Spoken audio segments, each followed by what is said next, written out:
สบายดีทุกท่านที่ติดตามและกดไลค์แฟนเพจปานทิพย์วันนี้เฮาแนะนำคอมพิวเตอร์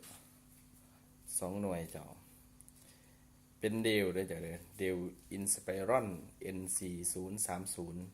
ทั้ง2หน่วยนี่สภาพและสเปคเท่ากัน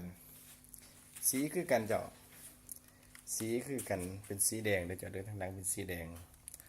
ทั้งหลังนี่เป็นสีแดงขึ้นติดกันห้อยไว้มันก็ได้เป็นกระบุมแบบนี้เจ้าโอเคหน่วยนี้ข้อที่3สเปคกันเลยเจ้าข้อที่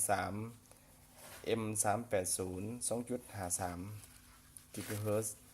แรม4 GB ฮาร์ดดิสก์500 GB และมีการ์ดจอ ATI Radeon HD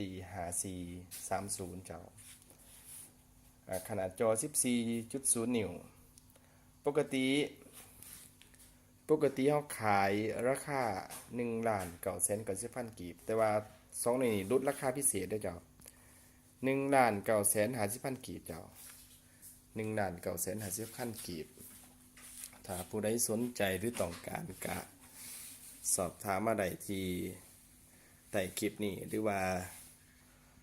โทรศัพท์มาได้ที่หมายเลขโทรศัพท์99294923 99772454มีสินค้าพร้อมส่งเด้อเจ้า